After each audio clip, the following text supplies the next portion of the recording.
49 అంటే సంతానం, 49 అంటే సంతోషం. గోపన్న గారు ఛత్తీస్గఢ్లో ఆయన పేరు చెప్తే చాలా మందికి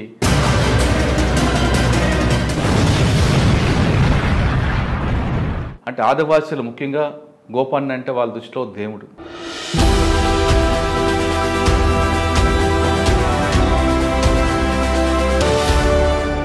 అన్న మీరు అడుగుబాటు పట్టడానికి ప్రధాన కారణం ఏంటంటే చదువుకోవాలని చెప్పేసి మిగతా రాష్ట్రాల్లో కూడా వెళ్ళి అనేక ప్రయత్నాలు చేసినాము.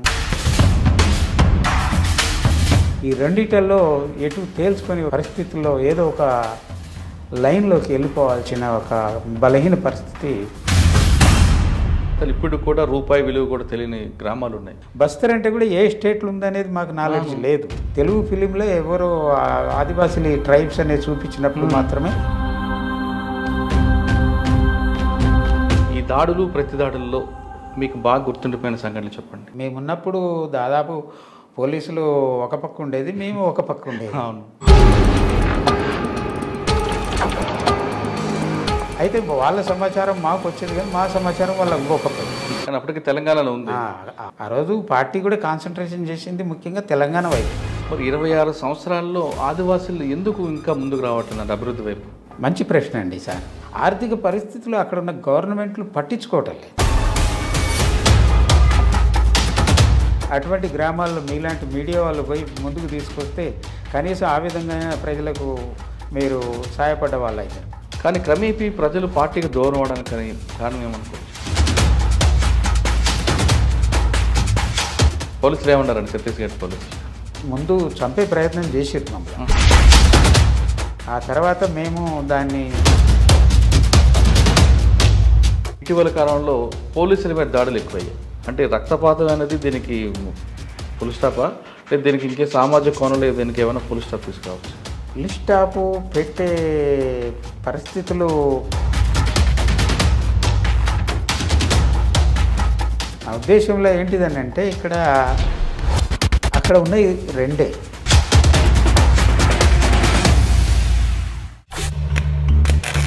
Welcome to crime confessions. గతంలో గ్రామీణ ప్రాంతంలో ఉన్న పరిస్థితుల ప్రభావం లేదా పెత్తందారుల పోకడలు నచ్చకో కొంతమంది యువకులు అడవి బాట పట్టారు. కారణం బడుగు బలహీన వర్గాల ప్రజల్లో వాళ్ళ అభ్యున్నతి కోసం, వాళ్ళ పడుతున్న కష్టాలు దగ్గరుండి చూసి వాళ్ళలో మార్పు కోసం ఆ విధంగా అడవిలోకి వెళ్ళిన చాలామంది రాత్రి పగలు చలి ఎండ అనే తేడా లేకుండా అడవిలోనే ఉన్నారు. అడవిలో నిచ్చి ఉంటూ అక్కడున్న ఆదివాసీల కోసం లేదా చుట్టుపక్కల ఉన్న గ్రామీణ ప్రాంతాల ప్రజల కోసం వాళ్ళ పడ్డ కష్టాలన్నీ కావు, వాళ్ళ మార్పు కోసం, వాళ్ళకి మంచి భవిష్యత్తు ఇవ్వాలని కోసం చాలా కష్టపడ్డారు.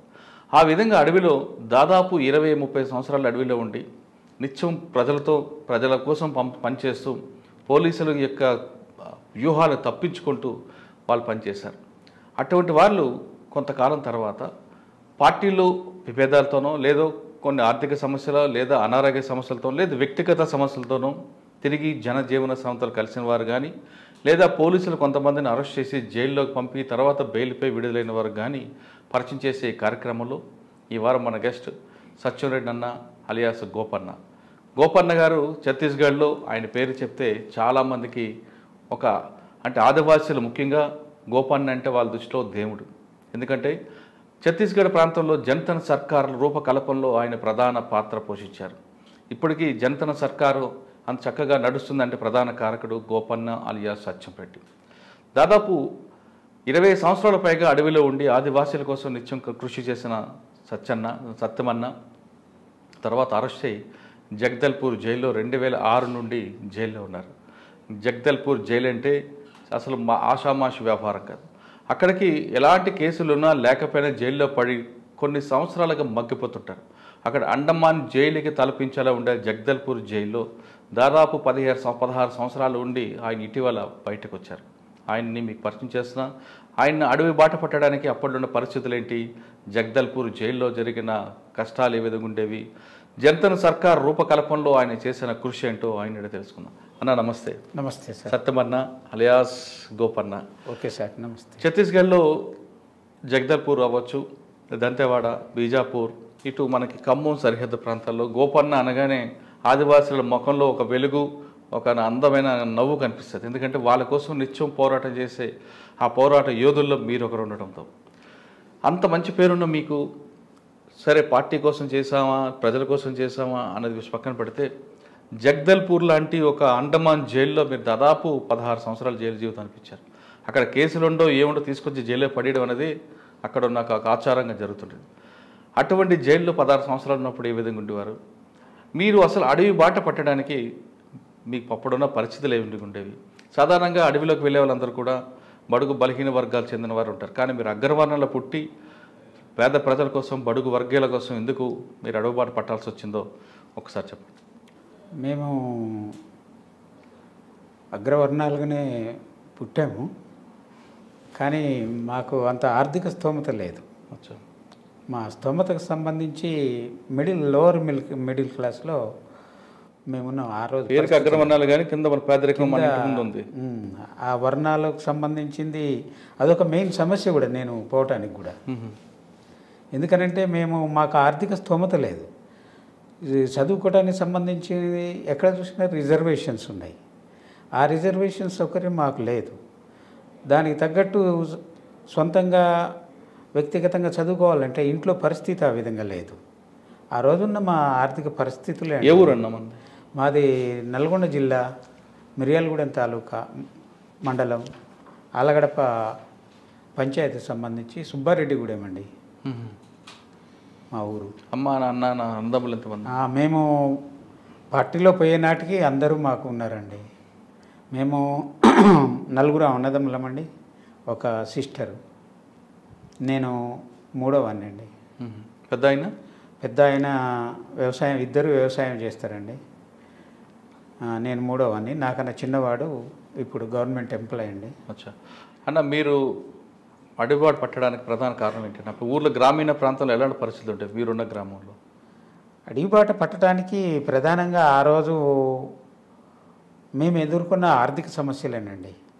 ఇంకా వేరే మనం అనుకునే దానికన్నా ఆర్థిక సమస్యలు. ఆ రోజు మేము ఎంతో చదువుకోవాలని ఎన్నో కలలు కన్నాము. చదువు మీద చాలా ఇంట్రెస్ట్ ఉండే.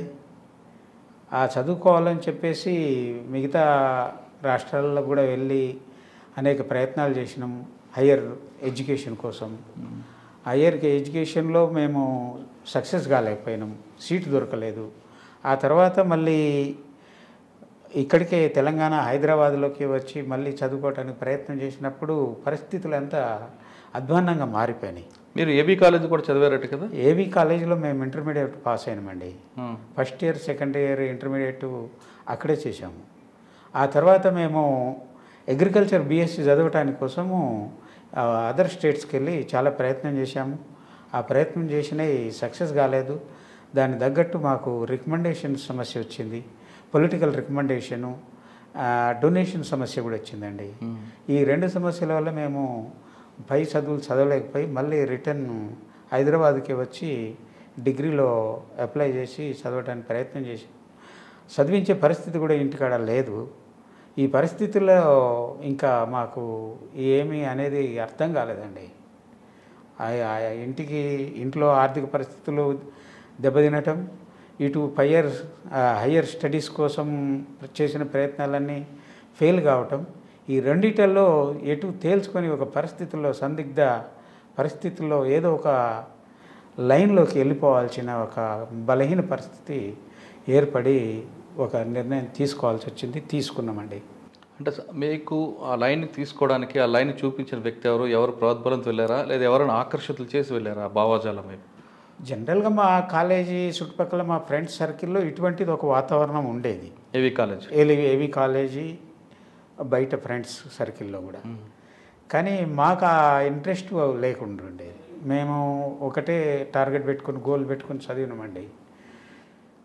చదివిన తర్వాత ఆ గోల్ ఎప్పుడైతే సక్సెస్ కాలేదో మేము చేరుకోలేకపోయినామో డిస్టర్బ్ అయిపోయినాం, మెంటల్లీ డిస్టర్బ్. దాంతో ఒక డ్రాస్టిక్ డిసిజన్ తీసుకోవాల్సిన అవసరం వచ్చిందండి. అంటే దానికి ప్రధాన కారణం ఆర్థిక సమస్యలు అన్నది ఒకటి వచ్చింది. ఖచ్చితంగా. ఎవరి ద్వారా మీరు పార్టీలోకి వెళ్ళారు? ఆ రోజు హైదరాబాదులో మెయిన్ ఇదే రాడికల్ ఆర్ఎస్యు స్టూడెంట్ యూనియన్ బాగా బలంగా ఉందండి. అవును. దీని ప్రభావం దాదాపు చాలామంది స్టూడెంట్స్ మీద బాగా పనిచేస్తుందండి. ఆ రోజులలో ఈ ఆర్ఎస్యు మాత్రమే బాగా ప్రధానంగా ఉన్నది, రాడికల్ స్టూడెంట్స్ యూనియన్. కాబట్టి దీంట్లోనే మెయిన్ కలిసిపోవాల్సిన అవసరం వచ్చిందండి. ఓకే, మీరు రాడికల్స్లోకి వెళ్ళిన తర్వాత పార్టీలోకి వెళ్ళడానికి ఎవరు సహకారంతో వెళ్ళారు? పార్టీల సహకారం పునాది కనిపిస్తుంది ఇక్కడ, కానీ పైకి వెళ్ళడానికి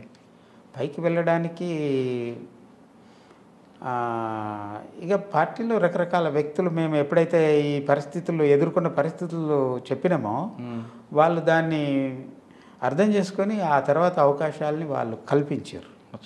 అంటే 1980 నుండి మీరు అడుగుబాటు పెట్టారా లేదంటే యూనియన్ విప్లవం బాటు పెట్టారా? మేము ఎక్కువ స్టూడెంట్స్ లైఫ్లో కూడా పనిచేయలేదు. ఆ తర్వాత మాకున్న పరిస్థితుల నుంచి మేము ఈ డిసిజన్ తీసుకున్న తర్వాత మేము సీదా అడవి బాటే పట్టాము. ఇప్పుడు ఎక్కడికి వెళ్ళారండి? అప్పుడు మేము సీదా బస్తర్ అడవిలోకి వెళ్ళామండి. డైరెక్ట్ బస్తరే, మన చుట్టూ ఉంది కదా తెలంగాణ వదిలిపెట్టి అక్కడికి వెళ్ళి. నాకు కూడా తెలియదు కదండి, ఆ రోజు మేము కొత్త. ఆ రోజు పార్టీ లీడర్షిప్ ఎక్కడికి పంపిస్తుందో ఏంటిదో కూడా మాకు తెలియదు. పంపించినాక కానీ మాకు ఎక్కడ పోయినాము అనేది మాకు అర్థమైంది. ఎన్ని రోజులు చేరుకున్నారండి అప్పుడు? మేము ఇక్కడి నుంచి బయలుదేరిన తర్వాత 4 రోజులకు చేరుకున్నామండి. బస్తర్. అక్కడ భాష రాదు. అక్కడ ఉన్న ఆదివాసీలు మనల్ని అర్థం చేసుకోవడం కానీ, లేదా మనల్ని వాళ్ళు అర్థం చేసుకోవడం కానీ, లేదా వాళ్ళ ఆహాభావాలు కానీ, ఆహారం విషయం మనకు కూడా టైం పట్టుంటుంది. మరి అటువంటి క్లిష్ట పరిస్థితిని భాష రాని ఏరియాలో అడవిలో మీరు అప్పుడు ఆ ఉద్యమానికి బాటలు వేసుకుంటూ వచ్చారు పునాదులకి? అంటే మేము ఫస్ట్ బ్యాచ్ కాదు కదండి, మాకన్నా ముందు ఇంకొక 2 బ్యాచ్లు అక్కడ పనిచేస్తూనే ఉన్నారు. వాళ్లకు దాదాపు 6 నెలల వరకు వాళ్ళు ఎక్స్పీరియన్స్ ఉంది ఆ ఏరియాలో. దాంతో వాళ్ళకు కొన్ని శబ్దాలు, వాళ్ళ ట్రైబల్ లోకల్ లాంగ్వేజ్ సంబంధించిన కొన్ని శబ్దాలు వచ్చేసినాయి వాళ్ళకు. దాంతో మేము పోవటంతో మాకు కొంత ఈజీ హెల్ప్ అయిపోయింది. వాళ్ళు ఆ ఎక్స్పీరియన్స్ అన్నీ చాలా కష్ట నష్టాలతోటి వాళ్ళు కొన్ని శబ్దాలు నేర్చుకొని వాళ్ళ లోపల బతకడానికి సంబంధించిన పునాదులు వేసిర్రు కొద్దిగా. మేము 3rd బ్యాచ్ పోయినాం కాబట్టి మేము ఎదుర్కొన్న సమస్యలు ఉన్నాయి, కానీ మాకు ఇక వాళ్ళ హెల్ప్ తోటి మేము పికప్. అంటే మీరు ఎంత శబ్దాలు నేర్చుకున్నా ఒక సమస్య ఎదుర్కొని ఉంటారు కదా? ఎదుర్కొన్నాం. ఒక సమస్య చెప్పండి అక్కడ. అంటే అక్కడ సమస్యకు సంబంధించి వస్తే భాష సంబంధించిన మెయిన్ ప్రాబ్లం అండి. ఆదివాసీలు ముందు మనల్ని నమ్మాలి కదా, వాళ్ళకి మనమే నమ్మకం కుదిరేలా కూడా మనం ఉండాలి కదా. ఆదివాసీలు నమ్మాలి అని అంటే వాళ్ళకు వెంటనే నమ్మటం సాధ్యం కాదు. ఆదివాసీ యొక్క క్యారెక్టర్ ఏంటిదని అంటే ముందు చాలా డౌట్గా చూస్తారండి. డౌట్గా చూసి వాళ్ళ పరిశీలనలో నువ్వు పాస్ అయినట్టుంటే అప్పుడు నిన్ను ఒక కుటుంబ సభ్యునిగా, ఒక సొంత కుటుంబంలాగా చూసుకొని నీకు ఇంకా ప్రాణాలు ఇవ్వటానికి వాళ్ళు సిద్ధమవుతారండి. అందుగురించి మమ్మల్ని ఫస్ట్ స్టేజ్లో నేను అనుకోవటం దాదాపు 86, 87 వరకు వాళ్ళు అబ్జర్వేషన్లో పెట్టారు. అసలు ఏంటిది, వీళ్ళు ఎవరు, ఏంటిది, ఎందుకు వచ్చిర్రు వీళ్ళు కూడా ఏదో గవర్నమెంట్కి సంబంధించిన ఒక సంబంధించింది వాళ్ళే, కానీ వీళ్ళది చెప్పటం లేదు, వ్యతిరేకమని చెబుతున్నారు. కానీ వీళ్ళది ఏంటిది అనేది వాళ్ళకేం అర్థం కావట్లేదు.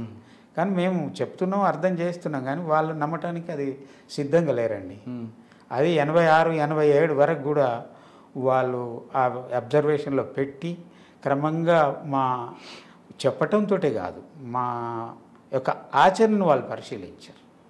మేము వాళ్ళని ఆదరించే పద్ధతి, ఆప్యాయతగా చూసే పద్ధతి, దీంతో వాళ్ళు మమ్మల్ని విశ్వసించడానికి ఫస్ట్ పునాదులు అక్కడ పడ్డాయండి. ఆ సమయంలో మీరు చెప్తున్న 80 నుండి 86, 87 దాదాపు 6 సంవత్సరాలు వాళ్ళ నమ్మకం మీరు పొందడానికి చాలా కష్టపడి ఉంటారు. వాళ్ళ భావాలు అర్థం చేసుకోవడం, వాళ్ళ ఆహారపు అలవాట్లకు కానీ వాళ్ళకి అన్నిటి కూడా గౌరవిస్తూ. కానీ మీకు ఆహారం అది వాళ్ళు సప్లై చేసేవారా, లేదా బయట నుంచే మీకు వచ్చేదా? మాకు ఆ రోజున్న పరిస్థితుల్లో వాళ్ళే పెట్టేవాళ్ళండి. అబ్జర్వేషన్లో పెట్టినా వాళ్ళు మాకు అన్ని సౌకర్యాలు ఉన్నా కూడా మేము ప్రజల నుంచి దూరం కావద్దు, ప్రజల కోసం వచ్చినాం కాబట్టి ప్రజల్లో వాళ్ళు పెట్టకపోయినా వాళ్ళ మీద ఆధారపడి జీవించాలనే ఒక పార్టీ లైన్ ఏదైతే ఉందో ఆ లైన్ ప్రకారమే అప్పుడు మేము ప్రాక్టీస్లో అమలు చేశామండి. అన్న మీరు బస్తర్కి వెళ్ళేసరికి మీకు బాధ్యుడు ఎవరున్నారు అక్కడ? మాకు బాధ్యుడు అప్పుడు లోకల్ కమాండరు వీరన్న అని ఉండేది sir. Veeranna alias? Veeranna alias నాకు అంత తెలియదండి. వీరన్న మాత్రం వరంగల్ జిల్లాకు సంబంధించింది. అతను ముందు నుంచి పార్టీలో ఆర్గనైజర్ ఉన్నారు. తర్వాత ఆ తర్వాత మళ్ళీ ఏమయ్యారో నాకు అంతగా తెలియదండి. ఆ తర్వాత కొంతకాలం వరకు ఉన్నాడు పార్టీలో. ఆ తర్వాత బయటకు వచ్చిండు అనేది అర్థమైంది. అక్కడి నుంచి ఇటు వచ్చిండు. వీరన్న అంటే జనగాం వీరన్న అంట ఆయననా? కావచ్చేమో జనగాం వీరన్న. అన్న మీరు మీకు బాధ్యుడు చేశారు.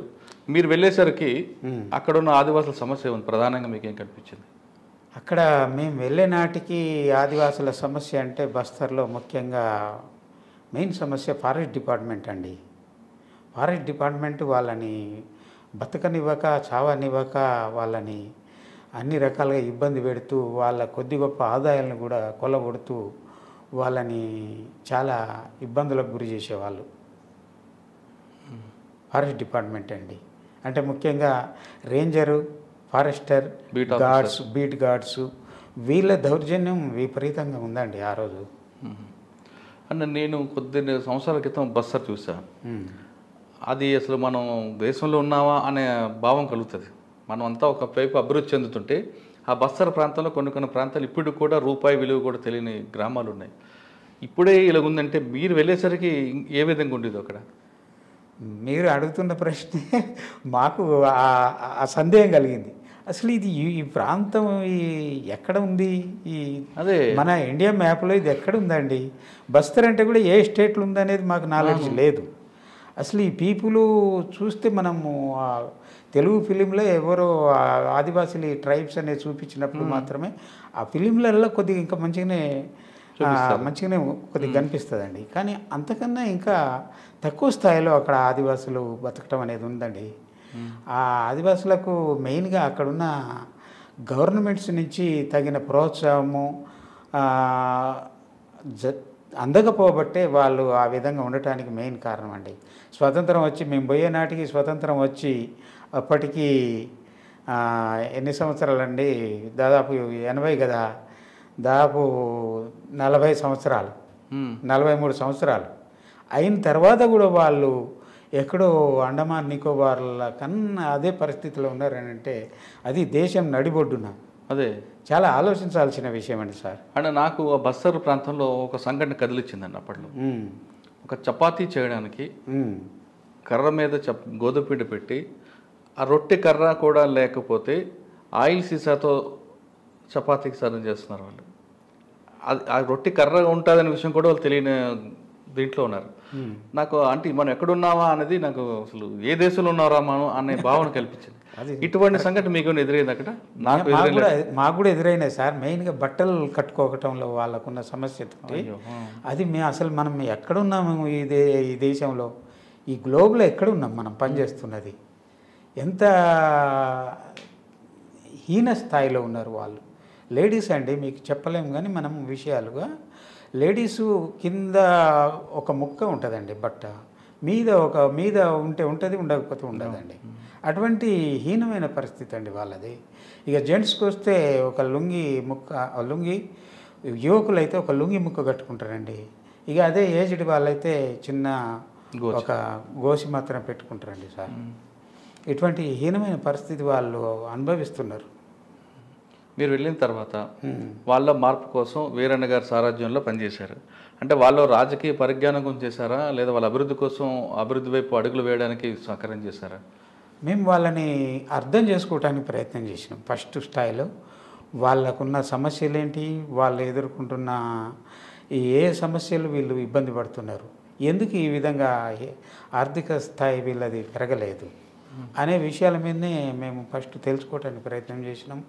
ఆ తర్వాత వాళ్ళు తెలిసిన పరిస్థితుల అర్థమవుతున్న కొద్దీ వాళ్ళని మేము గౌరవించడం మొదలుపెట్టాం. ఈ ప్రపంచంలో వాళ్ళని గౌరవించే వాళ్ళు ఎవరు లేరండి. కానీ ఫస్ట్ సారిగా మేము వాళ్ళని ఆదరించి మా సొంత కుటుంబాల్లాగా వాళ్ళని చూసుకొని ఆ యొక్క అవుట్లుక్ తోటి మేము పనిచేసినామండి. అది మాకు వాళ్ళ లోపల ఒక విశ్వాసాన్ని చూరగొనడానికి పనిచేసిందండి. మీరు వాళ్ళు విశ్వాసం పొందడానికి చాలా ప్రయత్నం చేశారు. అందులో భాగంగా కొన్ని కరువు దాడులు కూడా జరిగాయి అప్పట్లో. మీకు బాగా గుర్తున్న కరువు దాడులు చెప్పగలరా? కరువు దాడులు అక్కడ జనరల్గా కరువులు కాటకాలు అనేది సాధారణంగానే ఉంటాయండి. కరువు దాడులల్లో మెయిన్గా అక్కడ ఈ ఆంధ్ర తెలంగాణ లాగా జరిగినట్టు కరువు దాడులు జరిగాయి కానీ సార్, అక్కడ ముఖ్యంగా మేము ఉన్న వాళ్ళ దగ్గర ఈ హెల్ప్ తోటి దాడులు అనేది కాకుండా హెల్ప్ తోటి అడిగి డిమాండ్ చేసి ధాన్యాన్ని ఇతర వస్తువులని జమ చేయటం, వాళ్ళకు డిస్ట్రిబ్యూట్ చేయటం, పబ్లికే జమ చేయటం, పబ్లిక్ ద్వారానే జమ చేసి పబ్లిక్గానే డిస్ట్రిబ్యూట్ చేయటం చేసామండి. మీరు ఎందుకంటే అక్కడ కరువు దాడులు చేయటానికి ఒక గోదాము, ఒక పెద్ద భూస్వాము, ఇటువంటి పరిస్థితి అక్కడ లేదు. కానీ భూస్వాములు లేరు. కానీ జగదల్పూర్ లాంటి ఏరియాలో ఒక ఇద్దరు అన్నదమ్ములు ఆంధ్ర తెలుగు వాళ్ళే అక్కడికి వెళ్ళి అక్కడ సెటిల్ అయ్యి వాళ్ళ ప్రాబల్యం వాళ్ళ ప్రతనం జరుగుతుందని ఒక వార్త ఉంది, వాస్తవం అంటారా? జగదల్పూర్ దానిక ఫారెస్ట్ లేదండి. ఫారెస్ట్గా జగదల్పూర్ టౌన్లోని ఒక ఇద్దరు అన్నదమ్ములు వాళ్ళ ప్రాబల్యం నడుస్తుంది అని వ్యాపారస్తులు ఇద్దరు వాళ్ళు. జగదల్పూర్ టౌన్లో తెలుగు వాళ్ళు బాగానే జనాభా రీత్యా బాగానే ఉన్నారు, ఆర్థికంగా కూడా మంచిగానే ఉన్నారు, వాళ్ళు బిజినెస్ లైన్లో ఉన్నారు. జగదల్పూర్లో టౌన్లో తెలుగువారి ప్రాబల్యం బాగుందండి. వాళ్ళే తెలుగువారే ఇద్దరు అన్నదమ్ములు వ్యాపారస్తులుగా ఉండి వాళ్ళ కనసాలలోనే అందరూ నడవాలి అనేది ఒక హుకుం జారీ చేశారండి. అన్నదమ్ములు అనేది తెలియదు కానీ తెలుగు వాళ్ళ డామినేట్ మాత్రం బాగుందండి. వాళ్ళు తెలుగు అసోసియేషన్ ఉంది అక్కడ, వాళ్ళు యూనియన్ ఉంది. సరే, జగదల్పూర్ టౌన్ పక్కన పెడదాం. ఇంకా బస్తర్లో మీరందరూ తెలుగువారు వెళ్ళారు, తెలంగాణ నుంచి ఆంధ్రప్రదేశ్ నుంచి.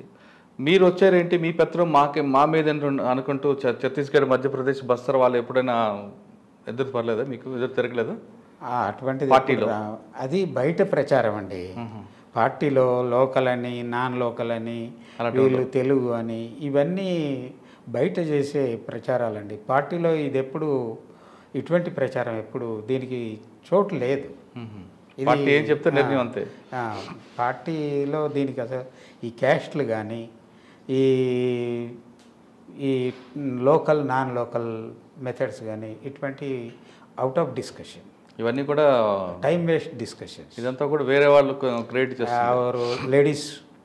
లేడీస్ సంబంధించిన డిస్కషన్స్ కానీ ఇవి అవుట్ ఆఫ్ డిస్కషన్స్ అండి, ఇవి టైం వేస్ట్ డిస్కషన్స్. జనరల్గా మీ దినచర్య ఏ విధంగా ఉంటుందండి పార్టీలో? అక్కడ మాది దినచర్య రెండు రకాలుగా ఉంటుందండి. ఒకటి మేము ఒకరే దగ్గర ఉన్నప్పుడు ఒక తీరుగు ఉంటుంది, రొటీన్ వర్క్లో గ్రామాలు తిరుగుతున్నప్పుడు ఒక తీరుగు ఉంటుంది. గ్రామాలు తిరుగుతున్నప్పుడు ఉదయం లేవగానే ఆల్రెడీగా 2-2.5 గంటలు ఎటుబడి నడవాల్సి వస్తుందండి. ఈ గ్రామం నుంచి ఇంకో గ్రామం పోవాలంటే ఒక 2 కొండలు, ఒక కొండ ఎటుబడి దాటాల్సి వస్తుంది, అక్కడ వెళ్ళాల్సి వస్తుంది, ఆ గ్రామస్తులను కలవాల్సి వస్తుంది, తిండి తిప్పల వాళ్ళకు చెప్పాల్సిన అవసరం ఉంటుంది. ఆ తర్వాత వాళ్ళు తీసుకొచ్చిన తర్వాత తిని మీటింగ్ చేసి వాళ్ళకి ఇవ్వాల్సిన పొలిటికల్ ఎడ్యుకేషన్ ఇచ్చి వాళ్ళ సమస్యలు ఉంటే పరిష్కరించి ఆ తర్వాత నెక్స్ట్ విలేజ్ పోవాల్సి వస్తుంది. మళ్ళీ 4 గంటలకు మళ్ళీ ప్రయాణం అయినట్టుంటే మళ్ళీ 2 గంటలు నడిస్తే మళ్ళీ 6-6:30కు అక్కడంతే మళ్ళీ రొటీన్ ఈ ఊళ్ళో చేసింది మళ్ళీ ఆ ఊళ్ళో చేసి అట్లా మళ్ళీ రాత్రి 10-11 వరకు మాది ప్రోగ్రామ్స్ ఈ విధంగానే జరుగుతాయి. రొటీన్గా మామూలుగా సింపుల్గా ఉన్నప్పుడు ఆర్డినరీ. ఓసారి పరిస్థితులు మారి వాళ్ళ సమస్యలు ఎక్కువైనప్పుడు వాళ్ళ ఊర్లోనే ఎక్కువ టైం తీసుకుంటుంది. రాత్రి 11:30-12, లేటుగా పండుకోవటం అంటే 1 గంట, తొందరగా పండుకోవటం అంటే 11. అవునా? ఇలా మా రొటీన్ వర్క్ ఉండేదండి. క్యాంపులో ఉన్నప్పుడు మాత్రం ఇక అది మొత్తం సిస్టమేటిక్గా ఉదయం లేవగానే ఎక్సర్సైజు, పీటీ 7-7:30 వరకు, ఆ తర్వాత టిఫిన్, ఆ తర్వాత స్నానాలు గినాలు చేసి తర్వాత 8:30 వరకు మీటింగ్. 8-8:30 వరకు అంటే పొలిటికల్ క్లాస్ ఉంటాయి, మీటింగ్ ఉంటుందండి, లేదా క్లాసులు ఉంటాయి. 8 గంటల వరకు క్లాస్ కానీ మీటింగ్ కానీ స్టార్ట్ అవుతుంది. 12-12:30 వరకు లంచ్, ఆ తర్వాత 2 అవర్స్ రెస్ట్, ఆ తర్వాత మళ్ళీ 4-4:30కి వరకు మళ్ళీ క్లాసులు మీటింగ్స్, ఆ తర్వాత 1 అవర్ రెస్ట్, ఆ తర్వాత మళ్ళీ 7 o'clock 9కు అంతా స్టాప్ అండి. కానీ అడవిలో మరి వంటలు చేస్తున్నప్పుడు పోలీసులు గుర్తుపట్టకుండా ఎలా చేస్తుంటారు? అడవిలో వంటలు చేస్తున్నప్పుడు పోలీసులు ప్రతి చోట లేరు కదండి. అడవి విశాలమైంది, కేరళ స్టేట్ అంత ఉన్నది అది, ఆ బస్తర్ అడవులు. కాబట్టి ఆ విశాలంలో ఎవరు ఏం చేసినా ఇంకోళ్ళకు తెలియదండి. తెలుసుకోవడం సాధ్యం కూడా కాదు. బస్తర్ అడవిలో కానీ లేదా పక్కనున్న అబుజ్మాడ్ ఏరియాలో పోలీసులు లోపల రావడం అనేది ఇంపాసిబుల్ అనేది అంటారు, వాస్తవం అంటారా? అదేం లేదండి. పోలీసులు ఈరోజు ప్రతి గ్రామాల్లోకి పోతున్నారు. కొన్ని గ్రామాల్లోకి రొటీన్గా పోతున్నారు, కొన్ని గ్రామాల్లోకి ప్లాన్ ప్రకారం పోతున్నారు, కొన్ని గ్రామాల్లోకి నెలలో 2 నెలలకు ఒకసారైనా అట్లా టచ్ చేస్తున్నారండి. తిరగని గ్రామాలంటూ లేవు. మీకున్న పరిధి ఎక్కడండి బస్తర్లో? మీకున్న పరిధి ఎక్కడ? మేము దక్షిణ బస్తర్లో చాలా కాలం పనిచేసినామండి సార్. ఇప్పుడు మీరు ప్రభుత్వానికి సమాంతరంగా నడుపుతున్నారు అక్కడ జనసేన సర్కార్. ఆ జనసేన సర్కార్ ఆలోచన ఎవరు మీద లేదా పార్టీ నిర్ణయంతో వచ్చిందా? ఇది పార్టీ నుంచి కూడా వచ్చింది కాదండి, చరిత్ర నుంచి వచ్చింది ఇది. పార్టీకి కూడా ఏది వాళ్ళ లీడర్షిప్ నుంచి వచ్చింది కాదు ఇది. ఈ జనసేన సర్కార్ అనేది ఈ టోటల్ రెవల్యూషనరీ హిస్టరీ నుంచి ముందుకు వచ్చిన ఒక ప్రపోజల్ అండి. దాని ప్రకారం మన వరల్డ్ హిస్టరీలో చూసుకున్నట్టుంటే ఎక్కడెక్కడైతే రెవల్యూషన్స్ సక్సెస్ అయినాయో, ఫస్ట్ మనం తీసుకున్నట్టుంటే రష్యాలో దీన్ని వాళ్ళు టౌన్ సిటీ రెవల్యూషనరీ కమిటీస్ పెట్టుకున్నారు. అక్కడ మామూలుగా విలేజెస్ కాకుండా మొత్తం ప్రొలెటేరియట్ రెవల్యూషన్ కదా వాళ్ళది. దానికన్నా వాళ్ళు కంపెనీలై సిటీస్ సంబంధించిన సర్కార్లు అధికార కమిటీలు పెట్టుకొని వాళ్ళు అక్కడ రెవల్యూషనర్స్ని మంచిగా బిల్డప్ చేసిండ్రండి. మనలాంటి వెనుకబడ్డ దేశాలలో ఇది చైనా నుంచి ముందుకొచ్చిన ప్రపోజల్. ఈ మావో దీన్ని ముందుకొచ్చి దీన్ని స్థాపించి అధికారాన్ని బలోపేతం చేసేసి అక్కడ రెవల్యూషన్ సక్సెస్ చేశారు. కాబట్టి మనం ఈ మొత్తం రెవల్యూషన్ హిస్టరీని మనం వరల్డ్ చదివినట్టుంటే తప్పకుండా ఒక అధికారాన్ని తీసేసినప్పుడు, గవర్నమెంట్ అధికారాన్ని మనం తీసేస్తున్నప్పుడు ఎంటీ ఖాళీ అనేది ఉండటం సాధ్యం కాదు. అక్కడ ఏదో ఒకటి ఆల్టర్నేటివ్ అధికారం అవసరం. లేకపోతే పీపుల్ దానికి సంబంధించిన గ్యాప్ వచ్చేస్తుంది. దానికి సంబంధించిన అన్ని ఒక అనార్కిక్ మెథడ్స్ ముందుకు వస్తాయి. కాబట్టి ఒక ప్రాసెస్లో ఒక పవర్ని ఎస్టాబ్లిష్ చేయాలంటే తప్పకుండా మనకు ఆల్టర్నేటివ్ పవర్ సిస్టమ్ అనేది అవసరం పడుతుంది. అట్లా ఇది జనసేన సర్కారు వరల్డ్ హిస్టరీ నుంచి ముందుకొచ్చి ఆ తర్వాత ఆయా దేశాలలో ప్రాక్టీస్లో నిరూపించబడి ఇండియన్ రెవల్యూషనరీ హిస్టరీలో మన సిపిఐఎంఎల్ ముఖ్యంగా మన ఇండియన్ చారు మజుందార్ దీన్ని ముందుకు తీసుకొచ్చిండు. ఆ తర్వాత చారు మజుందార్ వారసత్వంలో నడుస్తున్న ఈ ఎంఎల్ పార్టీ తర్వాత మావోయిస్ట్ పార్టీ దీన్ని ముఖ్యంగా ముందుకు తీసుకొని వచ్చి ఈ అధికారం లేకుండా ప్రజలకు ఇంకోటి ఏం లేదు. అంటే మీరు చరిత్రలో తీసుకొచ్చిన జనసేన సర్కారు ఛత్తీస్గఢ్, బస్తర్, దక్షిణ బస్తర్ ఆ ప్రాంతాల్లో మీరు చేసిన మంచి కార్యక్రమాలు చెప్పండి. అందులో భాగంగా ఈ విషయాలకు సంబంధించి నాకు కొంత అప్డేట్ లేదండి. ఎందుకంటే నేను ఒక లాంగ్ పీరియడ్ మీరున్న టైంలో మేమున్న టైం వరకు ఆ టైంలోనే పికప్ అవుతుండండి. ఇది ఒక జనసేన సర్కార్లు మేమున్న టైంలో ఒక బాల్య దశలో ఉన్నాయి. కానీ అప్పటికే మీ సారథ్యంలోనే చెరువులు తవ్వించడాలు, హాస్పిటల్ ఇటువంటివి కూడా కొంచెం జరిగాయి కదా? అవి బాల్య దశలోనే ప్రపోజల్స్ దాంట్లో నుంచి అధ్యయనమే ఒక 5 సంవత్సరాలు పట్టిందండి. అవునా? ఈ హిస్టరీ నుంచి దీన్ని ముందుకు తీసుకొచ్చి, ఎందుకంటే ఎక్స్పీరియన్స్ లీడర్షిప్ కూడా లేదు.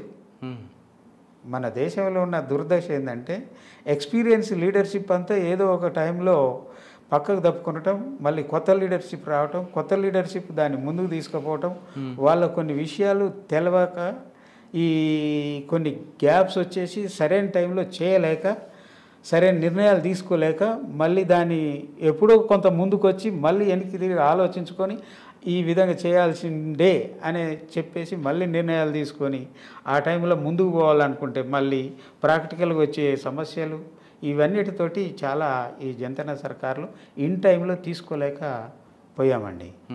ఈ తర్వాత తీసుకున్న తర్వాత ఏం జరిగిందని అంటే ప్రాక్టికల్ ప్రాబ్లమ్స్ అచ్చా. ఒకదానికి ఒకటే క్రాస్ కావటం. ఈ క్రాస్ తోటి చాలా సమస్యలు వచ్చేసి దీంట్లో పికప్ కావటానికి చాలా టైం పట్టిందండి. ఈ కార్యక్రమంలో భాగంగా గవర్నమెంట్ వైపు నుంచి వ్యతిరేకత ఇలాగ ఖచ్చితంగా ఉంటుంది, పోలీసులు అడ్డుకోవడాలు ఇవన్నీ ఉంటాయి. ఈ దాడులు ప్రతి దాడుల్లో మీకు బాగా గుర్తుండిపోయిన సంఘటనలు చెప్పండి. అంటే మీరు త్రుట్లో తప్పించుకొని బయటకు వచ్చేది కానీ, లేదా మీ సారథ్యంలో జరిగిన దాడులు కానీ. ఇట్లా దాడులకు సంబంధించింది ఆ రోజు దాడులే లేవు కదండి. మేమున్నప్పుడు దాదాపు పోలీసులు ఒక పక్క ఉండేది, మేము ఒక పక్క ఉండేది. అవును. ఊర్లో ఇద్దరము వాళ్ళు ఉండేది, మేము ఉండేది. ఆ ప్రజలు వాళ్ళకు పెట్టేది, మాకు పెట్టేది. అయితే వాళ్ళ సమాచారం మాకు వచ్చేది కానీ మా సమాచారం వాళ్ళకు పోకపోయేది. దాంతో మాకు ఆ రోజు దాడులు పరిస్థితి వాళ్ళని ఏదో ఒకటి రిటైలేట్ చేయాల్సిన అవసరం కూడా మాకు లేకుంటుండే. ఆ రోజు అంతా పీస్ఫుల్ వాతావరణంలోనే పార్టీ బిల్డప్. మీ వైపు నుంచి లేకపోతే వాళ్ళ వైపు నుంచి కూడా ఉంటాయి కదా అక్కడక్కడ. అక్కడ అటువంటి సమస్యలు కూడా వాళ్ళ వైపు నుంచి ఏం జరగలేదండి. అక్కడ 1, 2 అట్లా ఎప్పుడో ఒకసారి ఏదో సింగిల్గా సివిల్గా పోయినప్పుడు వాళ్ళ మీద దాడులు చేసేసి ఎన్కౌంటర్స్ జరిగినాయి ఉన్నాయి, కానీ అవంతా సివిల్గా జరిగినాయి. ఎప్పుడు ఆర్ముడ్గా జరిగి వాళ్ళు మేము మధ్యన ఫైరింగ్ జరిగి మీ ఇద్దరి మధ్య యుద్ధ వాతావరణం అంటే ఇప్పుడు మీకు లేదండి. ఇది 6 వరకు 5, 6 వరకు ఇటువంటి వాతావరణం ఎప్పుడు లేదు. కానీ అప్పటికి తెలంగాణలో ఉంది. అక్కడక్కడ తెలంగాణలో ముందు నుంచి ఉందండి. తెలంగాణలో దాదాపు నీకు 90 నుంచి విపరీతంగా దాడులు పెరిగిపోయి ఆ రోజు మొత్తం తెలంగాణే కదండి ప్రపంచానికి ఫస్ట్ ఇక్కడ ఒక మావోయిస్ట్ యాక్టివిటీస్ జరుగుతుందనేది. ఈ తర్వాత కానీ దండకారణ్య పేరు వచ్చింది. అసలు ఫస్ట్ ప్రపంచ ప్రజలంతా చూస్తున్నది తెలంగాణ వైపు. ఆ రోజు పార్టీ కూడా కాన్సన్ట్రేషన్ చేసింది ముఖ్యంగా తెలంగాణ వైపే. అంటే ఇక్కడ ఉద్యమం జరుగుతుంది, ఒకవైపు పార్టీ ఉధృతంగా ఉంది, ఇక్కడ పార్టీ అప్పర్ హ్యాండ్ ఉంది. మీరు చెప్తున్న సంవత్సరాల్లో మీరు బస్తర్లో ఉన్నారు. ఎప్పుడైనా సొంత రాష్ట్రంకి వచ్చి సర్వీస్ చేద్దాం అనిపించలేదా? అలా పార్టీ సిస్టంలో సొంత రాష్ట్రంలో రావటం నా ఇష్టమైన ఏరియా అడగలేదా మీరు ఇప్పుడు? అలా ఉండదండి. మీరు అడగలేదా? పార్టీ నిర్ణయం పేరుకే వెళ్తారు, ఎప్పుడైనా రావాలనిపించలేదా? రావాలనిపించలేదు. దానికి కారణం ఏంటంటే పార్టీ మెథడు మనం పార్టీ మెథడ్స్కి అనుకూలంగా పోవాలి తప్ప మన పర్సనల్ ఇంట్రెస్ట్ అందులో ఉండదు కాబట్టి అట్లా ఆలోచించలేదు కూడా. అన్న మీరు 1980 నుంచి లోపటున్నారు, దాదాపు 2006 వరకు ఉన్నారు, అంటే 26 సంవత్సరాలు లోపట ఉన్నారు. ఎప్పుడైనా అమ్మా నాన్నని చూద్దామని అనిపించలేదా మీకు? చాలా గుర్తొచ్చేది. అప్పుడప్పుడు పర్సనల్గా చాలా ఫీల్ అయ్యే వాళ్ళము. కానీ పరిస్థితులు సహకరించినప్పుడు మనం ఇంకా చేసి వాళ్ళకి మెసేజ్ పంపించారు ఎప్పుడైనా మీ పలానా దగ్గర ఉన్నాను అని? మెసేజ్ పంపటం కూడా అక్కడి నుంచి సాధ్యం కాదు. ఆ రోజు ఈ రోజు ఉన్నట్టు మొబైల్స్ కానీ ఫోన్స్ కానీ ఏం లేవు. ముఖ్యంగా మేమున్న లోకల్ పరిస్థితులలో ఇంకా ఏటూ లేవు. మీరు బయట ప్రపంచంలో సంబంధాలు ఉండవు కదా? బయట ప్రపంచం వాళ్ళకే లేవు, ఎక్కడ ఉంటాయండి. ఇంకా వాళ్ళకన్నా లోపల ఉండే వాళ్ళం మేము. వాళ్ళు మామూలుగా ఊరిలో ఉండేవాళ్ళు, మేము ఇంకా లోపల ఉండేవాళ్ళం మేము. కాబట్టి వాళ్ళకి వెళ్ళినప్పుడు మాకు ఎక్కడ ఉంటాయండి బయట ప్రపంచంలో. అంటే 26 సంవత్సరాల్లో ఆదివాసుల అభివృద్ధి కోసం కృషి చేస్తారు. మీకు మనసుకు బాగా నచ్చిన సంఘటన ఉందా? అంటే ఒక గ్రామంలో దత్తత తీసుకొని కానీ, లేదా ఒక ఆదివాసీలో రాజకీయ పరిజ్ఞానం పెంపొందించడంలో కానీ, లేదా ఆదివాసుల అభివృద్ధి వైపు నడపడంలో కానీ. మాకు ఎప్పుడైతే క్రమంగా ఆదివాసుల విశ్వాసాన్ని చూరగొన్నామో వాళ్ళ మధ్య వస్తున్న సమస్యలను పరిష్కరించడం, అవి వ్యక్తిగత సమస్యలు, తాగుడు, కొట్లాడుకునటం, అక్కడ మర్డర్స్ ఎక్కువ ఉంటాయండి. ఆదివాసీ సిస్టంలో వెనుకబడ్డ ఏరియా కాబట్టి ఈ మర్డర్స్ మామూలు సింపుల్ విషయాలలో కూడా మర్డర్ జరుగుతూ ఉంటాయండి. అటువంటి పరిస్థితులలో ఈ మర్డర్ల గురించి దొంగతన అన్నీ ప్రజలు వెనుకబడ్డ ప్రజలు కాబట్టి వాళ్ళకు అన్ని అవలక్షణాలు ఉన్నాయండి.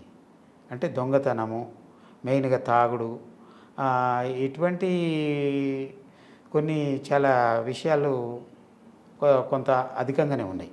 కాబట్టి వీటిని బంద్ పెట్టించి ప్రజల్ని ఈ విషయాల నుంచి బయటికి తీసుకురావటం, ఎప్పుడైతే మేము ప్రయత్నం చేసినామో వాళ్ళ లోపల విశ్వాసం వస్తూ వాళ్ళ సమస్యలు మా ముందుకు తీసుకురావటం, భూమి సమస్యలు కూడా మా ముందుకు రావటం, ఈ భూములు వాళ్ళ భూముల్లోకి పోయి సరిహద్దు గ్రామాలల్లో ఈ సరిహద్దులలోకి పోయి భూములు చూసి సర్వే చేసి ఆ భూములు పంపకాలు చేయటం అనేది చాలా గొప్ప విషయం అండి సార్. వాళ్ళు కొన్ని గ్రామాలు వాళ్ళకున్న గొడవలలో కొన్ని గ్రామాల పక్క వహిస్తూ ఉంటాయి, వాళ్ళకు లింక్స్ ఎక్కువ ఉన్న గ్రామాల పట్ల. వాటిని సరైన పద్ధతులలో పరిశీలించి ఆ భూముల్ని న్యాయంగా చెందాల్సిన వాళ్ళకు చెందించటము, ఆ విధంగా తీర్పులు చేయటం అనేది చాలా కష్టమైన విషయం. దాని హిస్టరీ తెలుసుకొని హోంవర్క్ చేసి ఎక్కువ టైం కేటాయించి ప్రజల నుంచి సమాచారాన్ని సేకరించడం కోసం ప్రజల్లో విషయాల్ని సేకరిస్తూ ఆ పనులు చేయటం అనేది మాకు చాలా ఆనందంగా అనిపించేది సార్. కొంతైనా మేము ప్రజల కోసం ఈ పేద ప్రజల కోసం పనిచేయటం అనేది మేము దాదాపు మా తల్లిదండ్రులలాగా పరిస్థితుల్లోగానే అర్థం చేసుకొని, మా వాళ్ళలాగానే అర్థం చేసుకొని వాళ్ళ సమస్యలు తీరుస్తూ వాళ్ళ లోపల పనిచేసే వాళ్ళం సార్. అంటే మీకు ఎప్పుడైనా అమ్మానాన్ని గుర్తుకొస్తే వాళ్ళ లోపలనే మేము చూసుకునే వాళ్ళం. అక్కా చెల్లెళ్ళు కూడా గుర్తు వచ్చినట్టుంటే వాళ్ళని మేము ఆదరించే వాళ్ళం. ఆ విధంగా వాళ్ళని ఆదరించడంతో మాకు లేని కొరత వాళ్ళు కూడా దాదాపు ఆ విధంగా వాళ్ళు కూడా మళ్ళీ తిరిగి మాకు ఆప్యాయతలు అందించేవాళ్ళు సార్. అంటే మీరు ఇంత కష్టపడ్డారు కదా, మరి 26 సంవత్సరాల్లో ఆదివాసులు ఎందుకు ఇంకా ముందుకు రావట్లేదండి అభివృద్ధి వైపు? ఇంకా ఇప్పటికీ అదే బాటలో ఉన్నారు. ఇక్కడ ఈ ప్రశ్న చాలా మంచి ప్రశ్న అండి సార్. మేము కూడా ఇదే ప్రశ్న ముఖ్యంగా ఆధారపడి పనిచేస్తారు. ఆదివాసులు అభివృద్ధి చెందాలనంటే వాళ్ళకు సంబంధించిన ఆర్థిక పరిస్థితులే కదండి అభివృద్ధి. ఆర్థిక పరిస్థితులు అక్కడ ఉన్న గవర్నమెంట్లు పట్టించుకోవటం లేదు. ముఖ్యమైన సమస్య ఇరిగేషన్ సమస్య. నీ వ్యవసాయం డెవలప్ లేకుండా నీకు ఏ అభివృద్ధి లేదండి కదా, ఏ అభివృద్ధి లేదు కదా సార్.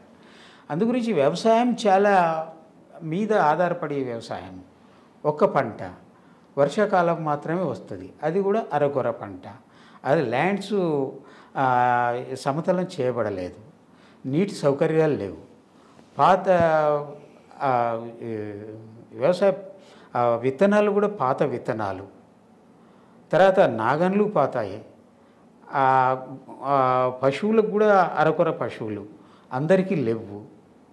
ఇటువంటి వ్యవసాయం సంబంధించిన ముఖ్యమైన సమస్యలు చాలా ఉన్నాయండి. మెయిన్ గవర్నమెంట్ చేయాల్సిన ఏదైతే కల్పించాల్సిన అవసరం ఉంటుందో ఇరిగేషన్ ఫెసిలిటీ వాళ్ళకి అది లేదండి. కాబట్టి నువ్వు బయట నుంచి ఏ సౌకర్యాలు చేసినా అది వాళ్ళ వ్యవసాయం డెవలప్ కానంత వరకు అభివృద్ధి అనేది అది వచ్చే అభివృద్ధి అరకొరగా హెల్ప్ జరిగేది. కరెక్టే. ఆదివాసుల అభివృద్ధి కోసం ప్రభుత్వంలో ఉన్న చాలామంది అధికారులు అడవిలోకి వెళ్ళడానికి ప్రయత్నం చేస్తున్నా, అంటే ప్రభుత్వ పథకాలు గ్రామీణ ప్రాంతానికి తీసుకువెళ్ళడానికి ప్రయత్నం చేస్తున్నా, అక్కడున్న మావోయిస్టులు అడ్డుకుంటారు కాబట్టి మేము వెళ్ళలేకపోతున్నాను వాళ్ళు అంటారు. మరి మీరేమంటారు? మావోయిస్టులు అది అడ్డుకునేది కొన్ని విషయాలను అడ్డుకుంటున్నారు, అది కరెక్ట్. కానీ గవర్నమెంట్ ముఖ్యంగా రోడ్డు వేస్తున్నప్పుడు ఎక్కడ పడితే ఛత్తీస్గఢ్ రోడ్లు తప్పేస్తుంటారు, రోడ్లు వేసిన కాంట్రాక్టులు బెదిరించడం. కాదండి, హాస్పిటల్ పెట్టడానికి అక్కడ ఏ మావోయిస్టులు అడ్డుకుంటున్నారు? హాస్పిటల్ పెట్టడానికైనా ముందు రోడ్డు సౌకర్యం ఉండాలి. రోడ్డు సౌకర్యం ఉన్న గ్రామాల్లోనే హాస్పిటల్స్ కూడా లేవు కదండి. రోడ్డు సౌకర్యం పెట్టినా డాక్టర్ రావాలంటే డాక్టర్లను బెదిరిస్తారు కాబట్టి వెళ్ళలేకపోతున్నాం అంటున్నారు కదా. అది కరెక్ట్ కాదండి. జగదల్పూర్ చుట్టుపక్కల ఏ మావోయిస్టులు ఉన్నారండి? రాయపూర్ చుట్టుపక్కల ఏ మావోయిస్టులు ఉన్నారండి? ఛత్తీస్గఢ్ మొత్తం 33 జిల్లాల ఏ మావోయిస్టులు ఉన్నారండి? అటువంటి గ్రామాల్లో మీలాంటి మీడియా వాళ్ళు పోయి ముందుకు తీసుకొస్తే కనీసం ఆ విధంగా ప్రజలకు మీరు సహాయపడ్డ వాళ్ళు అవుతారు. అటువంటి గ్రామాలు ఎన్నో ఉన్నాయి. దాదాపు 1980 నుంచి అక్కడ ఉన్నారు కదా. ఒకప్పుడు మధ్యప్రదేశ్ ఉన్నప్పుడు అభివృద్ధి బాగుందా, లేదా మధ్యప్రదేశ్ విడిపోయిన తర్వాత అభివృద్ధి ఏమైనా జరిగింది అనుకోవచ్చు? మధ్యప్రదేశ్ విడిపోయిన తర్వాత మనకు కొంత స్పష్టంగా కనిపిస్తుంది. దానికి మెయిన్గా అంటే ఈ 23 సంవత్సరాల వయసులో ఛత్తీస్గఢ్ ఏజ్లో ముఖ్యంగా గవర్నమెంట్ సంబంధించిన ఇన్ఫ్రాస్ట్రక్చర్ డెవలప్ చేసిరండి. ప్రజలకు సంబంధించిన ఆర్థిక పరిస్థితులు మాత్రం ఈరోజు మేము తెలంగాణకి ఇక్కడ వచ్చి చూసినాం. ఇక్కడ ఈరోజు తెలంగాణలో మేము చూస్తున్నాం. తెలంగాణ ఏర్పడి 14 నుంచి ఇప్పటి వరకు చూసుకుంటే 11 సంవత్సరాలు అవుతుంది. ఎన్నైతుందండి? 11 సంవత్సరాలలో మరి దీని అభివృద్ధికి దాని అభివృద్ధికి చాలా తేడా ఉందండి. అవును. ఈరోజు దీని అభివృద్ధి చూస్తే డబల్ ర్యాపిడ్ డెవలప్మెంట్ కనిపిస్తుంది. మరి 23 సంవత్సరాలు డబల్ ఏజ్ అయింది. డబల్ ఏజ్లో అంత ప్రధాన కారణం ఏంటో రాజకీయాల్లో అవగాహన లేకపోవడం, లేదా ప్రభుత్వ అధికారులు చిత్తశుద్ధి లేకపోవడం, లేదా అవినీతి పరులు ఉండడం అని అంటారా? అక్కడ గవర్నమెంట్కి సంబంధించిన ముఖ్యమైన అది గవర్నమెంట్ లోపమండి. పాలసీ, గవర్నమెంట్ పాలసీలు తీసుకునే పాలసీలు వాటిని అమలు చేసే పద్ధతులలో చాలా లోపభూయిష్టం ఉంది. కాబట్టి అవి కిందికి నిర్ణయాలు పాలసీలు అంటే పథకాలు బ్రహ్మాండంగా జరుగుతూ ఉంటాయి. కానీ కిందికి వచ్చి అమలు జరిగేంత వరకు అవి ఎంత అంటే గ్యారంటీ లేదు. ఆ విధంగానే మొత్తం బడ్జెట్ అంతా ఆ మీదనే పలారం లాగా పంచుకొని దాన్ని అనుభవించే పరిస్థితి ఉంటుంది. కానీ కింద ప్రజల పరిస్థితి ఎక్కడేసిన గొంగడి అక్కడే అండి. ఓకే. కానీ ప్రభుత్వ పథకాలు కిందకి రాలేదు కాబట్టి ఆదివాసులు ఇంకా అణగారిన వర్గాలకు ఉండిపోతున్నారు అనేది మీరు అంటున్నారు. కానీ ఆదివాసులకి ఇంకొక ప్రాబ్లం కూడా ఉంది, ఇంకొక సమస్య ఎదురవుతుంది, దళారుల సమస్య. సంవత్సరానికి ఒక పంట పండినా వాళ్ళకి ప్రకృతి ఉంది కాబట్టి అడవి ఉత్పత్తులు చాలా ఉంటాయి. నాకు తెలిసి జగదల్పూర్ బస్తర్ ఏరియాలో పనసపండు, అరటిపండు, పసుపు, చింతపండు ఇటువంటి పంట చాలా విపరీతంగా పండుతుంది. అక్కడ దళారీ వ్యవస్థని అడ్డుకోవడానికి, దళారీ వ్యవస్థను రూపుమాపడానికి మరి మీలాంటి వాళ్ళు కృషి చేయలేపారు అక్కడ దళారీ వ్యవస్థ అంటే ముఖ్యంగా ఈ వ్యాపారులే అండి. అవును, వాళ్ళే వ్యాపారులే. సంతలల్లో వాళ్ళ జీవితం, దైనందిన జీవితం అంతా సంతల మీద ఆధారపడి ఉంటుంది. ఈ సంతలలో వ్యాపారులతోటి ఇటు ప్రజలతోటి రెండు వైపులా మీటింగ్ చేసి కొన్ని రేట్లు నిర్ణయించి ఆ విధంగా న్యాయం చేకూర్చే అనేక కార్యక్రమాలు తీసుకున్నారు, అమలు కూడా చేశారు. కానీ ఇవంతా మార్కెట్ మీద ఆధారపడి ఉంటుంది కదండి. రోజు ఆధారపడి అది హెచ్చు తగ్గులు మార్కెట్లో వస్తున్న అప్ అండ్ డౌన్స్ తోటి రోజు మీటింగులు చేసి న్యాయం చేకూర్చడం అనేది అప్ అండ్ డౌన్ అనేది సప్లై డిమాండ్ పక్కన పెడతాం. కానీ అడవిలో ఉత్పత్తులు ఉన్నాయి, అంత కష్టపడి కొండ మీద నుంచి తీసుకొచ్చి సంతలోకి తీసుకొస్తే చాలా తక్కువ రేటుకి కొనేస్తుంటాడు. ఆ దళారులు కూడా వాళ్ళకి నేను చూసినప్పుడు రూపాయికి 10 రూపాయలకి తేడా తెలియని ఆదివాసులు వాళ్ళని మోసం చేసుకుంటుంటారు.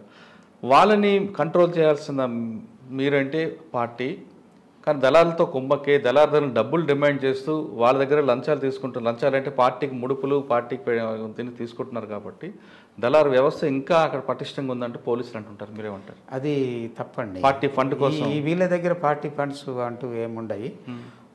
వీళ్ళు ప్రజలతోటి ఎక్దం కింది స్థాయిలో కలిసి ఉన్న వాళ్ళు కాబట్టి ఇటువంటి వాళ్ళ దగ్గర పార్టీ ఫండ్స్ తోటి రాజీ కానీ ఏముండదు. దీనికి సంబంధించి ఎన్నో వాళ్ళు అటవీ ఉత్పత్తులు తీసుకొచ్చి అమ్మేటప్పుడు అటువంటి మీటింగులు జరిగి రేట్లు కరెక్ట్ నిర్ణయం చేసి వాళ్ళు దళారులో అవకతవకలు చేస్తున్నప్పుడు ఖచ్చితంగా నిలదీసి వాళ్ళని కొన్నిసార్లు శిక్షించి కూడా అవసరమైన పెనాల్టీలు వేసి కూడా వాళ్ళని అటువంటి శిక్షించే కార్యక్రమం చెప్పగలరా? ముఖ్యంగా ఆ మీటింగ్లలో పంచాయతీలలో చేసి వాళ్ళు హెచ్చరికలు చేసి వాళ్ళకు బాగా అవకతవకలు సరిదిద్దుకున్నప్పుడు వాళ్ళ మీద వాళ్ళ సామాన్లు కూడా తీసుకొని జప్తులు చేసుకొని సరిదిద్దడం కూడా జరిగిందండి. అవి ఎక్కడెక్కడ లోకల్ జరిగిపోతూనే ఉంటాయండి. మీరు దక్షిణ బస్తర్లో 26 సంవత్సరాలు ఉన్నారు కదా, ఏ కేడర్ వరకు ఉన్నారండి? మేము ముందు దళ సభ్యునిగానే చేరి ఆ తర్వాత ఈ మొత్తం టైంలో స్టేట్ కమిటీలో వరకు వచ్చామండి. స్టేట్ కమిటీకి వచ్చారు. స్టేట్ కమిటీకి వచ్చేసరికి మీరు వెళ్ళేసరికి దళ సభ్యుడి నుంచి స్టేట్ కమిటీ మధ్య చాలా మార్పులు చేర్పులు జరుగుతాయి. అప్పుడు ఎవరెవరు ఉండేవారండి మీకు? మీరు ఎవరికి రిపోర్ట్ చేసేవారు? మాకు అప్పుడు లీడర్షిప్ కింది స్థాయి నుంచి మీది స్థాయి వరకు ఉండేది కదండి. ఆ లీడర్షిప్ ఫస్ట్ లీడర్షిప్ అంటే వీరన్న గారు ఉన్నారు. వీరన్న ఒక దళ కమాండర్గా ఉండే. ఆ తర్వాత వీరన్న మీద స్టేట్ కమిటీ, డివిజనల్ కమిటీ కూడా చాలామంది ఉన్నారు. అతను ఆ తర్వాత సరెండర్ అయ్యి వివిధ పద్ధతులలో వాళ్ళ పర్సనల్ లైఫ్లో సెటిల్ అయిపోయారు. కానీ అన్ని స్థాయిలో లీడర్షిప్ ఉంది ఆ రోజు. అంటే మీరు వచ్చేసరికి ఎవరున్నారు? మేము వచ్చేసరికి స్టేట్ లెవెల్ అని అంటే శివాజీ, మురళి ఆయన గారే ఉన్నారు. అచ్చా, శివాజీ అలియాస్ మురళి. అలియాస్ మురళి ఆయనే ఆ రోజు స్టేట్ కమిటీగా లీడ్ చేసేవాడు. మావోయిస్టు పార్టీకి ఆయుధాలు అప్పట్లో అంటే పోలీస్ స్టేషన్లో దాడులు చేసి సంపాదించారు ఒకప్పుడు. తర్వాత ఆయుధాలు పక్క దేశాల నుంచి వస్తున్నాయని ఒక ఆరోపణ ఉంది, వాస్తవం అంటారు అది? ఆయుధాలు సొంతంగా తయారు చేసుకోవటమే ఉన్నాయి సార్. అసలు ఏ ఆయుధాలు లేకుంటేనే అక్కడికి వెళ్ళారు కదా. ఆయుధాలు అంటూ ఏమీ లేవు. ఏవో మామూలుగా ఈ ప్రజలు వాడే ఆయుధాలతోటే అక్కడ తిరుగుతూ క్రమంగా ఆయుధాలు సొంతంగా ప్రొడక్షన్ చేసుకుంటూ ఆ పరిస్థితుల్లో డెవలప్ అయ్యారు. ఆ తర్వాత కానీ కొన్ని సోఫిస్టికేటెడ్ వెపన్స్ రావడం అనేది జరిగింది. ఫస్ట్ స్టేజ్లో ఏ ఆయుధాలు లేవు. ఆ నాటు ఆయుధాలతోటే వాళ్ళు క్రమంగా అక్కడికి వెళ్ళి పనిచేస్తూ వచ్చారు. అది సఫిస్టికేటెడ్ వెపన్స్ ఎక్కడి నుంచి వచ్చాయి?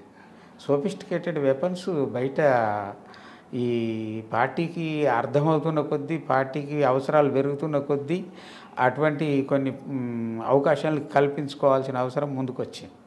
అవి బయట పార్టీ కమిటీలు వాటిని ప్రయత్నం చేసి కొంతమేరకు సక్సెస్ అయినాయి. ఫస్ట్ స్టేజ్లో సక్సెస్ అయ్యి తర్వాత స్టేజ్లో పూర్తిగా దెబ్బతిని విఫలమైపోయి అటువంటి పనులు దూరంగా ఉంటూ సొంత ప్రొడక్షన్గానే డెవలప్ అయ్యి మీరు అడవిలో వెళ్ళేసరికి గ్రామీణ ప్రాంతంలో అవ్వచ్చు, లేదా పట్టణ ప్రాంతంలో అవ్వచ్చు, లేదా అడవిలో కానీ ప్రజల సహకారం ఎక్కువగా ఉండేది. దాంతో ఇక పార్టీకి పోలీసులు అనే భయం లేకుండా ఉండేవారు. కానీ క్రమేపీ ప్రజలు పార్టీకి దూరం అవడానికి కారణం ఏమనుకోవచ్చు? క్రమేపీ పార్టీకి ప్రజలు దూరం కాలేదండి. కొంతమంది ప్రజలలో ఉన్న కొన్ని సెక్షన్స్ దూరమైనాయి, అది అనుకోవచ్చు. కానీ అంటే కుల సంఘాల్లో పెట్టడం వల్ల అంటారా? కాదు, వాళ్ళు అందులో కూడా ఆదివాసులలో కూడా కొన్ని అందరూ ఒకే తిరిగి లేరు కదండి.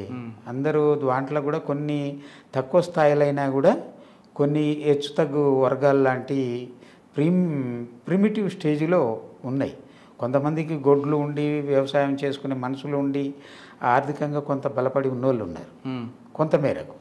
కొంతమంది ఆ పరిస్థితులు కూడా లేని వాళ్ళు ఉన్నారు.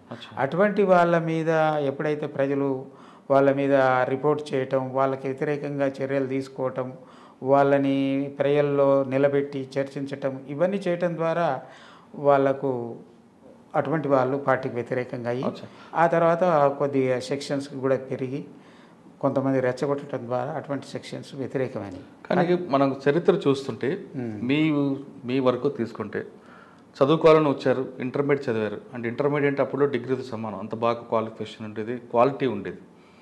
మీలాంటి వాళ్ళు చదవడం ఆర్థిక ఇబ్బందులతో పాటు ప్రజలకు ఏదో చేయాలి, పీపుల్స్ కోసం పనిచేయాలి అని ఒక మంచి ఉద్దేశంతో వెళ్ళిన సెక్టర్. అంటే ఒక ఇంటర్మీడియట్ కాదు, ఇంజనీరింగ్, డాక్టర్స్ చదివిన కూడా పార్టీలోకి వచ్చారు. కానీ క్రమేపీ చదువుకున్న వాళ్ళ సంఖ్య తగ్గిపోతూ నిరక్షరాస్యులు లాంటి వాళ్ళు లేదా ఇంకొక వేరే యాటిట్యూడ్ ఉన్న వాళ్ళందరూ రావడానికి ఏమనుకోవచ్చు? ఈరోజు పార్టీ ఎదుర్కొంటున్న సమస్య సార్ అది. ఈరోజు ఆ విధంగా ఒకప్పుడున్న పరిస్థితులు ఈరోజు దేశంలో లేవు. తర్వాత పార్టీకి కూడా ఆ రోజు లీగల్గా పనిచేసే పరిస్థితులు ఉన్నాయి. ఈరోజు ఏ స్టేట్లో కానీ లీగల్గా పనిచేసే పరిస్థితులు లేవు. అంటే అప్పుడులో పార్టీలోకి ఎవరు తీసుకోవాలనుకున్నా వాళ్ళ వ్యక్తిగత విషయాలు, వాళ్ళ చదువు అన్నీ తెలుసుకున్న తర్వాత పార్టీలో తీసుకున్నారు. దాంతో ఒక మంచి టీం వచ్చేది. కానీ ఇప్పుడు ఆ పార్టీ నిర్ణయం కూడా ఎవరు వస్తే వాళ్ళని ఆహ్వానిస్తున్నట్లుగా కనిపిస్తుందండి. అంటే ఒక రాజకీయ పార్టీలాగా తయారవుతుందేమో అనిపిస్తుంది. అట్లేం లేదు కదా, లేదండి సార్. పార్టీ పనిచేసే ఏరియాలో ఆచితూచి తీసుకుంటున్నారు. అయితే ఈరోజు పార్టీ పనిచేసే ప్రాంతాలు చాలా పరిమితంగా అయిపోయాయి కాబట్టి ఈరోజు ఆ విధంగా మనకు కనిపించదు పరిస్థితులు. ఈరోజు ఆ రోజు ఎక్కడ చూసినా పార్టీ కనిపించింది. ఈరోజు చాలా పరిమితం అయిపోయింది పరిస్థితుల వల్ల. కాబట్టి ఈరోజు అంత రిక్రూట్ కూడా మనం ఊహించలేము. అట్లా మళ్ళీ ఆ రోజున ఎడ్యుకేషన్ సెక్షన్స్ని వచ్చినట్టు, ఇండస్ట్రియల్ సెక్షన్ నుంచి వచ్చినట్టు ఈరోజు ఆ పరిస్థితులే లేవు. ఆ ఏ ఏరియాలో అయితే పనిచేస్తుండ్రో ఆ ఏరియాలో వాళ్ళు ఆచితూచే తీసుకుంటున్నారు. అంటే దానికి ప్రధానంగా 2 కారణాలు కనిపిస్తాయి. ఒకటి ప్రభుత్వం డెవలప్మెంట్ గ్రామీణ ప్రాంతం వరకు కనిపించడం, నిరుద్యోగులు ఉద్యోగాలు రావడం, యువకులందరూ కూడా ఈ టెక్నాలజీ వైపు వెళ్ళడం ఒక కారణం అయితే, రెండు పార్టీ తీసుకొని కొన్ని నిర్ణయాలు కూడా ప్రజలకు దూరం అవుతుంది అనిపిస్తుంది. రెండిట్లో మీరు దేనికి మీరు ఏకీపిస్తారు?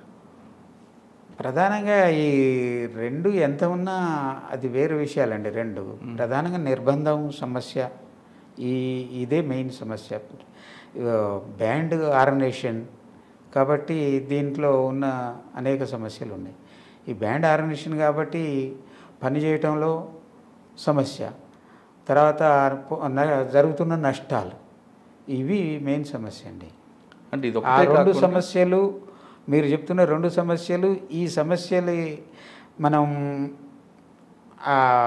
అధిగమించినట్టుంటే ఆ సమస్యలు పెద్ద సమస్యలు కావు. కానీ దీర్ఘకాల సాయుధ పోరాటం ద్వారా సాధించాలన్నది పార్టీ నిర్ణయం. ఎప్పుడు ఇవాళ కాదు, ఇప్పుడు ఏదో రూపంలో వస్తుంది. తడిచిపోయిన మట్టిలోంచి ఒక మొక్క ఏ విధంగా వస్తుందో అక్కడ కూడా వస్తుంది పార్టీ. అంత సహనం ఉన్న నాయకత్వం ఒకప్పుడు ఉండేది, కానీ ఇప్పుడు అటువంటి నాయకత్వం లేకపోవడం కూడా ఒక కారణంగా భావించవచ్చా? సహనం అనేది లేకపోతుందండి. సహనం సమస్య లేదండి, దానికి సంబంధించిన మానవ వనరుల సమస్య. మానవ వనరులు ఆ విధంగా రిసోర్సెస్ లేకపోవటం పార్టీ ఎదుర్కొంటున్న సమస్య. అచ్చా.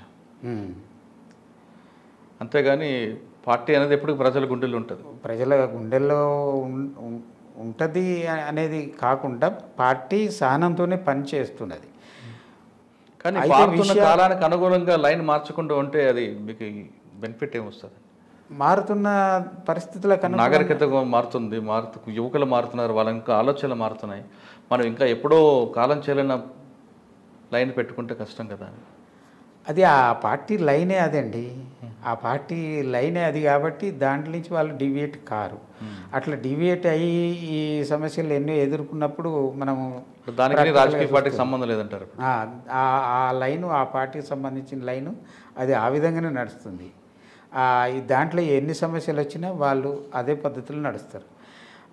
ఇంకేదైనా డివియేట్ అయినట్టుంటే అది మళ్ళీ దీనికి ఆల్టర్నేటివ్గా చేయటం. కానీ ప్రజలు మార్పు కోరుకున్నప్పుడు మన లైన్ మార్చాల్సిన అవసరం ఉంటుంది కదా.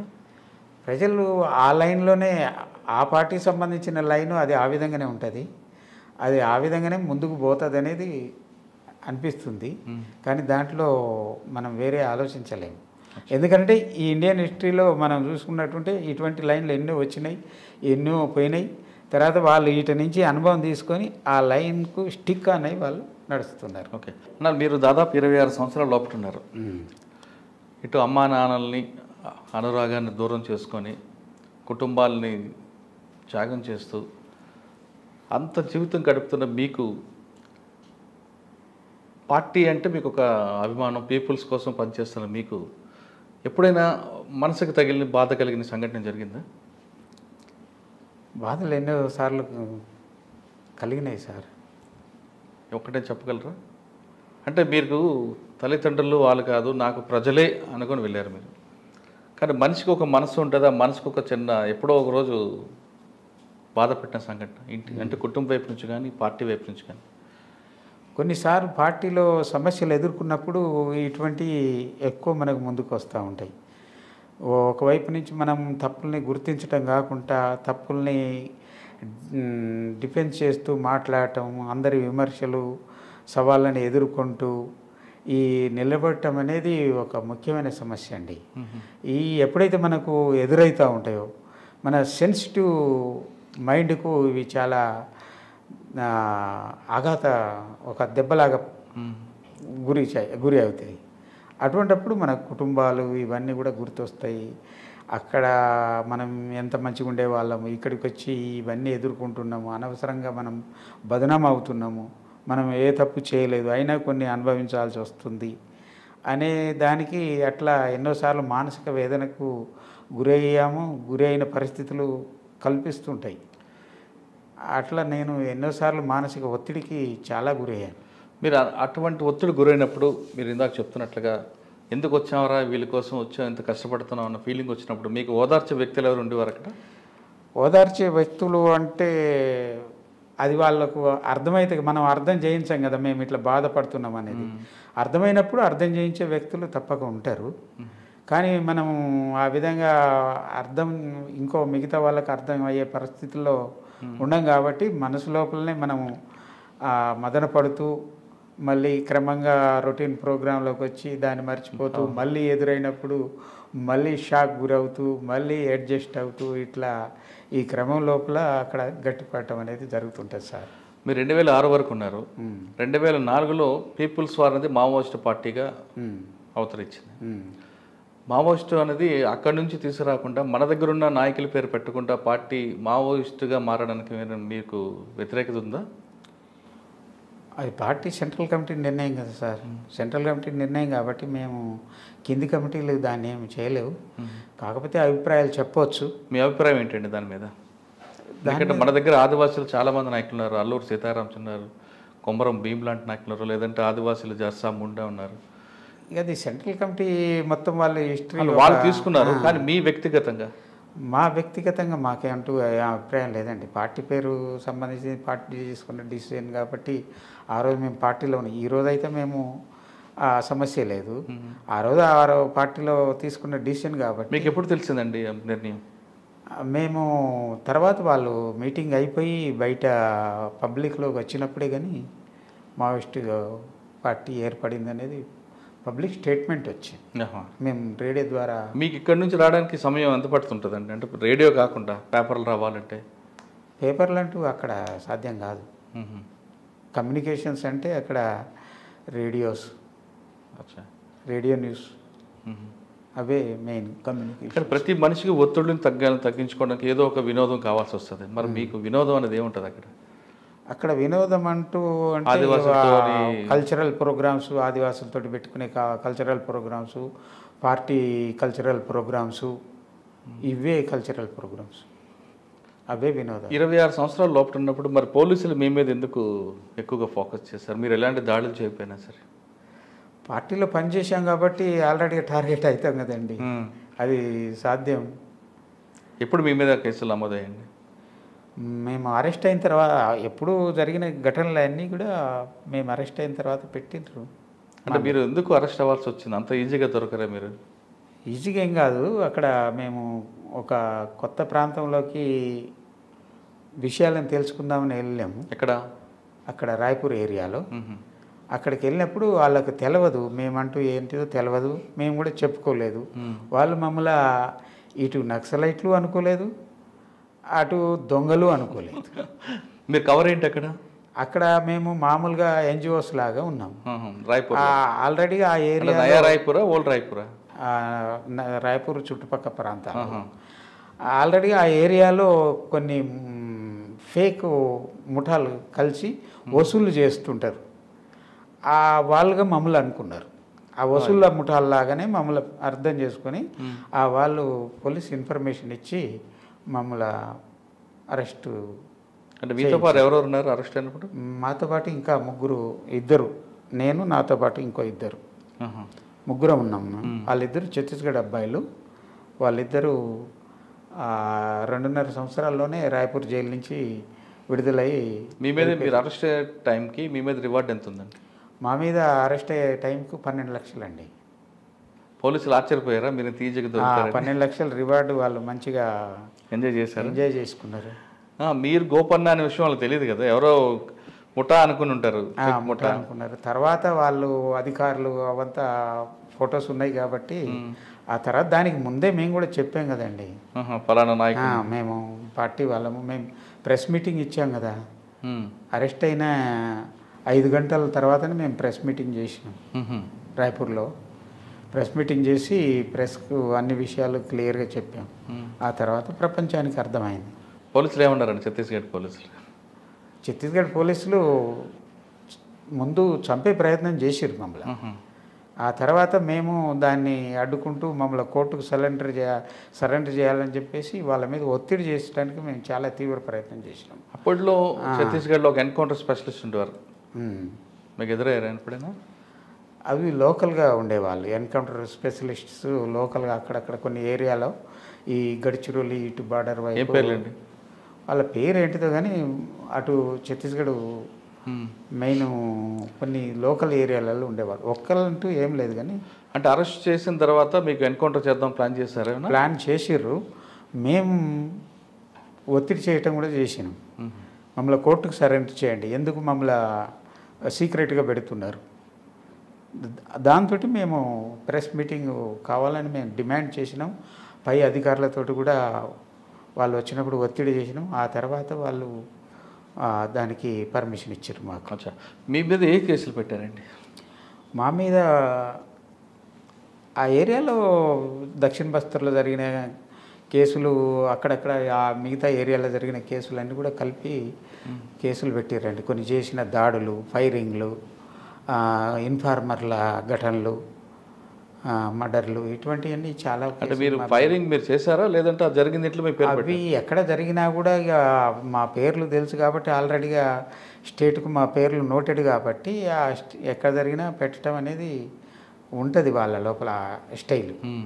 కాబట్టి ఆ కేసులన్నీ మా మీద పెట్టిండ్రు. వాటిని న్యాయపూర్వకంగా మేము కోర్టులో డిఫెన్స్ చేసినాం. ఆ కేసులలో మేము బరి అయినాం. ఆ తర్వాతనే విడుదలైనామండి. అంటే ఎన్ని సంవత్సరాలు ఉన్నారు జైల్లో? మేము 17 సంవత్సరాలు జైల్లో ఉన్నాము. జగదల్పూర్ జైలు అన్న. అక్కడ జగదల్పూర్ జైలు అంటే అదొక అండమాన్ జైలు అని ఒక పేరు ఉండేది, అలాగే ఉందా లేదంటే మిగతా జైలు లాగా ఉంటుంది? అంతే బరాబరే ఉంటుందండి. అండమాన్ జైలు అటువంటి పరిస్థితి. ఆ స్టేట్లో ఆ జైలు చాలా పనిష్మెంట్ జైలు. సింగిల్ బ్యారెక్ ఉంటుందట, డార్క్నెస్, చీకటిగా ఉన్న రూమ్లో పడేస్తుంటారు అనేది. బ్యారెక్లు పబ్లిక్ ఉంటారు కానీ అక్కడ ఫెసిలిటీస్ అనేది మన ఇక్కడున్న జైళ్ళకు అక్కడ జైళ్ళకు చాలా తేడా ఉంటుంది అనేది కనిపిస్తున్నది. అంటే ఇక్కడ చెప్పడం బట్టి కనిపిస్తున్నది. కాబట్టి అక్కడ జైలు చాలా అధ్వాన పరిస్థితుల్లో. మరి జైల్లో ఖైదీల హక్కుల కోసం మీరు ఏమైనా పోరాటం చేయలేపారా? అక్కడ జైల్లో ఖైదీల హక్కులకంటూ పోరాటం జరగటం సాధ్యం కాదు అక్కడ. ఎందుకంటే అక్కడ చాలా పబ్లిక్ దానికి అనుకూలంగా లేరు. ఆ ఉన్న మినిమం ఫెసిలిటీస్ తోటే పబ్లిక్ సర్ది పెట్టుకోవటం అనేది ఉంటుంది ఆడ. ఇంకా ఈ ఉన్నతమైన వసతులు కావాలనే నాలెడ్జ్ కూడా వాళ్ళ లోపల లేదు. అయ్యో, 16 సంవత్సరాలు జైలు జీవితం అనిపించారు.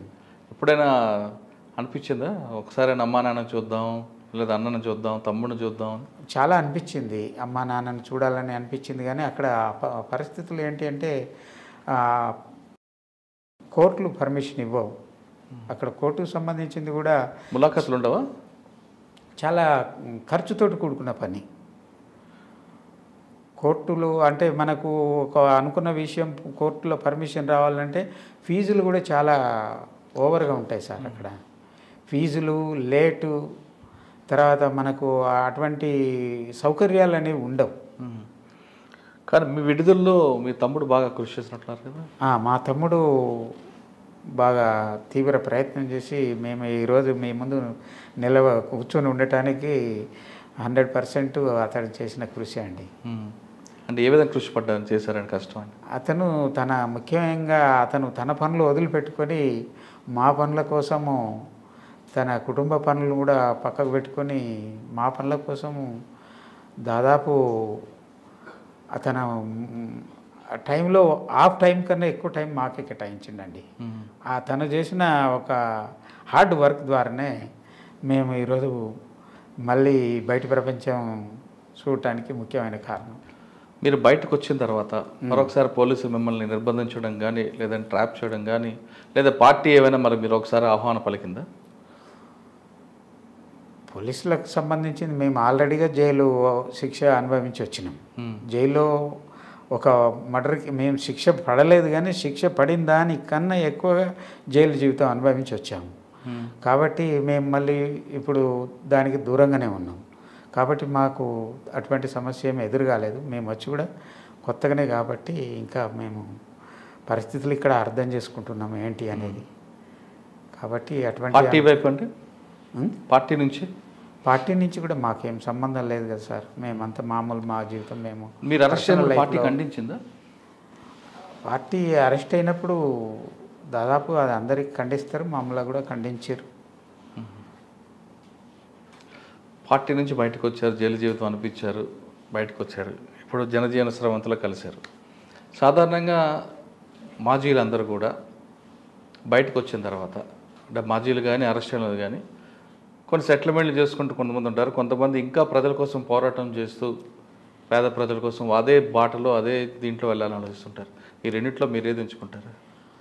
మేము ఇక పర్సనల్ జీవితంలోనే సెటిల్మెంట్ చేసుకుంటూ క్రమంగా స్టెబిలిటీ సాధించాలనేది మేము అనుకుంటున్నాం. అంటే రియల్ ఎస్టేట్ దందాలు కొంతమంది చేస్తుంటారు, అవి ఇక్కడ సాధ్యం కాదండి. ఇంకా ఒక దాంట్లో నుంచి బయటకు వచ్చిన తర్వాత మళ్ళీ ఇంకా ఆ లైఫ్లో సెటిల్ కావటం అనేది ముఖ్యంగా ఉంటుంది. అచ్చా అన్న, బస్తర్ ఏరియాలో తెలంగాణలో ఎన్కౌంటర్ తగ్గిన తర్వాత 2016 వరకు బస్తర్లో రోజు ఒక ఎన్కౌంటర్ జరిగేది, మీకు గుర్తుండే ఉండొచ్చు. తర్వాత కొంచెం తగ్గింది. ఇటీవల కాలంలో పోలీసుల మీద దాడులు ఎక్కువయ్యాయి. దాదాపు 60 మంది 40 మందిని పోలీసులకు మాటేస్తున్నారు. కొద్ది రోజుల క్రితం బస్తర్లో జరిగిన విషయంలో కూడా మీకు తెలిసి ఉండొచ్చు, 25 మంది పోలీసులు చనిపోవడం. దాన్ని మనం ఏ విధంగా చూడాలంటారు? అంటే ఈ దాడులు ప్రతి దాడుల వల్ల అటు పోలీసులు నష్టపోతున్నారు, ఇటు మావోయిస్టు పార్టీ నష్టపోతుంది. అంటే రక్తపాతం అనేది దీనికి ఫుల్ స్టాపా, లేదా దీనికి ఇంకే సామాజిక కోణంలో దీనికి ఏమైనా ఫుల్ స్టాప్ తీసుకురావచ్చు? ఫుల్ స్టాపు పెట్టే పరిస్థితులు అవి కల్పించబడితే ఫుల్ స్టాపులు పెడతాయండి. నా ఉద్దేశంలో ఏంటిదని అంటే అక్కడ ఉన్నాయి రెండే బస్తర్లో, ఒకటి స్టేటు, ఒకటి పార్టీ. కాబట్టి ఈ రెండు అక్కడ ఈ ఘర్షణ పడుతున్నాయి. కాబట్టి ఈ రెండు ఘర్షణ పడటానికి వాళ్ళ మోటివేషన్స్ ఉన్నాయి, అవి మన అందరికీ తెలుసు. కాబట్టి ఈ సమస్యకు పరిష్కారం అంటూ ఈ రెండు సెక్షన్స్ ఆలోచిస్తే ఏదో ఒక పరిష్కారం మనకు ముందుకు వస్తుంది. కానీ ఒకవైపు వన్ సైడెడ్ పరిష్కారాలు ఎప్పుడు సాధ్యం కాదు. ముఖ్యంగా స్టేట్కు దీన్ని పరిష్కరించాలనే ఆలోచన ఉన్నట్లు కనిపించదు. అనేక సార్లు మేము జైలు ఉన్నప్పుడు కూడా ఆశించినాము, అలా పీస్ఫుల్ పరిస్థితులు ఏర్పడితే ఈ బస్తర్ ప్రజలు కనీసం కులేఆమ్గా అంటే శ్వాస పీల్చుకుంటారు, కొంత ఊపిరి పీల్చుకుంటారు అనేది కూడా మేము ఆశించినాం. కానీ ఎప్పుడు కూడా గవర్నమెంట్ తరపు నుంచి ఇనిషియేట్ జరగలేదు. దాదాపు కొన్ని సందర్భాలు కొన్ని రోజుల్లో మనకు మావోవాదుల నుంచి చర్చలకు సిద్ధమైన రోజులు కూడా కనిపిస్తున్నాయి. కానీ గవర్నమెంట్ తరపు నుంచి దీనికి మొన్న జరిగిన ఘటనలు మాకు అంత డీటెయిల్స్ తెలియదు. కానీ ఎందుకంటే మేము చాలా దూరంగా ఉన్నాం కాబట్టి. పోలీసుల కుటుంబాలు కూడా వాళ్ళే మనుషులే కదా, ఇటువైపు మావోయిస్టులు మనుషులే, వీళ్ళు మనుషులే. ఇక మాకు మొన్న జరిగిన ఘటనల వివరాలు కూడా అంతగా తెలియవు. అంటే నేను అంటుంది మొన్న జరిగిన ఘటన కాకపోయినా ఒకవైపు మావోయిస్ట్ పార్టీకి సంబంధించిన వాళ్ళు మనుషులు, వాళ్ళు అమాయకులే, వాళ్ళు ఒక తల్లికి కూర్చున్న వాళ్ళు, వాళ్ళ పిల్లలు కష్టాలు నష్టాలు ఉంటాయి. ఇటు పోలీసులు చనిపోవడం కూడా వాళ్ళకి కుటుంబాలు ఉంటాయి, వాళ్ళు రక్తపాతాలు, వాళ్ళ పిల్లలు అందరూ అనాథలు అవుతుంటారు. రెండు వైపుల నష్టాలు ఎవరికైనా ఇబ్బందికరంగానే ఉంటాయి సార్. రెండు వైపుల నష్టాలు అది మనం దాన్ని అనుమతించలేము. కానీ పరిస్థితులు ఆ విధంగా వస్తున్నప్పుడు ఈ నష్టాలని మనం చూడటం మామూలు అయిపోతుంది. రోజు ప్రజల పరిస్థితులు కూడా ఎట్లయిపోయినాయంటే సాధారణ జీవితం అయిపోతుంది అక్కడ. ఇటువైపు నష్టాలైనా అటువైపు నష్టాలైనా అది గవర్నమెంట్కైనా ఇటు ప్రజలకైనా ఆ నష్టాలు అనేవి జనరల్ ఆర్డినరీ లైఫ్ అయిపోతున్నది. కాబట్టి ఆ నష్టాలని ఫస్ట్ స్టేజ్లో చాలా ఇబ్బంది పడి ఫీల్ అయిపోయారు. కానీ ఈరోజు నష్టాలు స్టేట్ కూడా మామూలుగానే తీసుకుంటుంది. దానికి ముందుకొచ్చి దీనికి ఒకవేళ స్టేట్ దీనికి చేయగలిగితే తలుచుకుంటే స్టేట్కు ఆ డిసిషన్ తీసుకొని దీన్ని ఇంప్లిమెంటేషన్ చేయదలుచుకుంటే పెద్ద సమస్య కాదు. కానీ స్టేటు దీన్ని పరిష్కరించాలి, దీనికి ఏదో డైలాగ్ చేయాలి, పీస్ డైలాగ్స్ అని చెప్పే అక్కడ థింకింగ్ లేదు. మీకున్న అనుభవంలో ఫైనల్ క్వశ్చన్ అడుగుతున్నాను. ఫైనల్ క్వశ్చన్ ఇది, బస్తర్ అడవుల్లో ఇకపై కాల్పుల మోత ఉండకూడదు అనుకుంటే పార్టీ ఏం చేయాలి, ప్రభుత్వం ఏం చేయాలి? ఇది లా అండ్ ఆర్డర్ ఇష్యూగా చూడాలా, ఏదో సామాజిక కోణంలో చూడాలా? ఇది తప్పకుండా సామాజిక కోణంలోనే చూడాలి. లా అండ్ ఆర్డర్గా ఇప్పుడు ఈ మావోయిస్ట్ పార్టీ అక్కడి నుంచి స్టార్ట్ అయిన కాడి నుంచి లా అండ్ ఆర్డర్గానే చూస్తూ వస్తున్నారు. అంటే సోషల్ ఎకనామిక్ ప్రాబ్లంగా చూడాలి. అక్కడ సోషల్ ప్రాబ్లంగానే చూడటం ద్వారానే ఈ సమస్య పరిష్కారం వస్తుంది. కానీ ల్యాండ్ ఆర్డర్గా చూస్తే ఇప్పటి వరకు చూస్తున్నది అదే. మనకు ఈ ఫాస్ట్ హిస్టరీ మనకు కల్పిస్తుంది కాబట్టి ఫ్యూచర్ హిస్టరీ కూడా అంతే ఉంటుంది, తేడా ఏముండదు. దీనికి కాదని చెప్పి మన అవుట్లుక్నే మార్చుకున్నట్టుంటే విషయం మనకు క్లియర్గా అర్థమవుతుంది. మీరు మెసేజ్ పోలీసు పబ్లిక్ మన పార్టీ వైపు ప్రభుత్వం వైపు ఇచ్చారు. ఇది లాండ్ ఆర్డర్ ఇష్యూగా కాకుండా సోషల్ ఎకనామిక్ ప్రాబ్లంగా చూస్తే దీనికి ఒక తప్పకుండా పొలిటికల్ డిసిషన్ తీసుకొని దీని పొలిటికల్ డిసిషన్ ముందుకు తీసుకొచ్చినట్టుంటే దీని పరిష్కారం పొలిటికల్గా ఉంటుంది, శాంతియుత పరిస్థితులు ఏర్పడతాయి. ఓకే, కానీ పార్టీ వైపు ఏమి ఇస్తారు మెసేజ్? పార్టీ వైపు కూడా పార్టీ అక్కడ ఒకవేళ ప్రభుత్వం కిందకు వచ్చిందంటే ప్రభుత్వ పథకాల గ్రామీణ ప్రాంతంకి వెళ్తే ఇంకా పార్టీకి ఉనికి ఉండదు. అక్కడ పార్టీ ఉనికిని కాపాడడం కోసం ఏం చెప్పారు వాళ్ళు కూడా ఇంకొక డెసిషన్ తీసుకోవచ్చు. కాబట్టి మీరు పార్టీకే మెసేజ్ ఇస్తారు.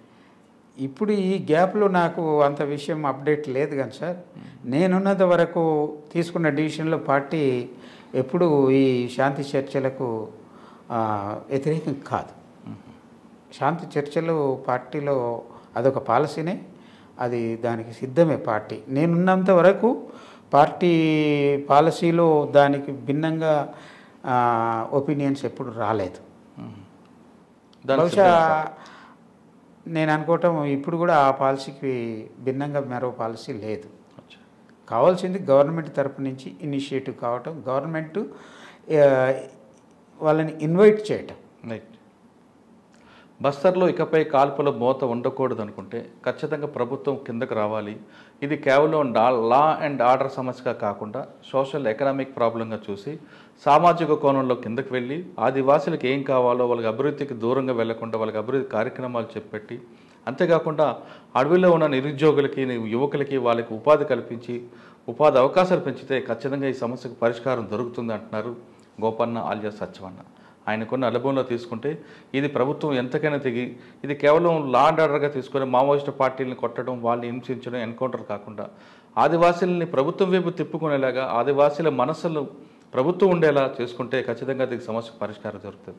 అంతేకాకుండా పార్టీ కూడా శాంతి చర్చలకు ఎప్పుడు కూడా సిద్ధంగా ఉంటుంది. ఇది పాలసీ మ్యాటర్ కాబట్టి ఒకసారి శాంతి చర్చలు జరిపితే ఇకపై బస్తర్ అడవుల్లో కాల్పుల మోత ఉండదు అన్నది సత్యం గారి మాటలు అర్థమవుతుంది.